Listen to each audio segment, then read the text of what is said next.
வணக்கம். நீங்கள் பார்த்துக் கொண்டிருப்பது ஆம் ஆத்மி தமிழன் குரல் சிறப்பு செய்தி தொகுப்பு. விழுப்புரம் மாவட்டத்தில் பல ஆண்டுகளாக நீடித்து வந்த ஒரு முக்கிய பொதுமக்கள் பிரச்சினைக்கு தற்போது தீர்வு கிடைத்துள்ளது.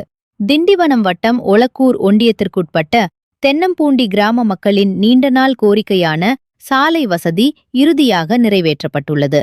இந்த வெற்றிக்கு பின்னால் ஆம் ஆத்மி கட்சியின் விழுப்புரம் மாவட்ட துணைச் செயலாளர் திரு விஜயகுமார் அவர்களின் தொடர் முயற்சிகளும் விடாமுயற்சியும் முக்கிய காரணமாக இருப்பதாக கிராம மக்கள் தெரிவித்துள்ளனர். சாலை வசதி கோரி பலமுறை மாவட்ட ஆட்சியரிடம் மனுக்கள் அளிக்கப்பட்டதுடன் தமிழக முதலமைச்சர் தனிப்பிரிவிற்கும் தொடர்ந்து கோரிக்கைகள் அனுப்பப்பட்டன.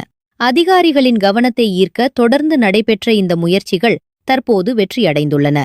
கடந்த ஜூலை 29ஆம் தேதி தென்னம்பூண்டி கிராமத்திற்கு புதிய தார் சாலை அமைக்கும் பணி முழுமையாக நிறைவடைந்தது.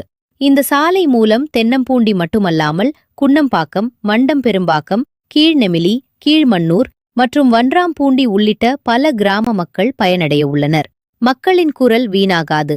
தொடர்ந்து போராடினால் மாற்றம் நிச்சயம் என்பதற்கு இந்த சம்பவம் ஒரு எடுத்துக்காட்டாக அமைந்துள்ளது. இதையடுத்து தமிழக அரசுக்கும் சம்பந்தப்பட்ட அதிகாரிகளுக்கும் சாலை அமைக்கும் பணியில் ஈடுபட்ட அனைவருக்கும் கிராம மக்கள் சார்பில் மனமார்ந்த நன்றிகள் தெரிவிக்கப்பட்டுள்ளன.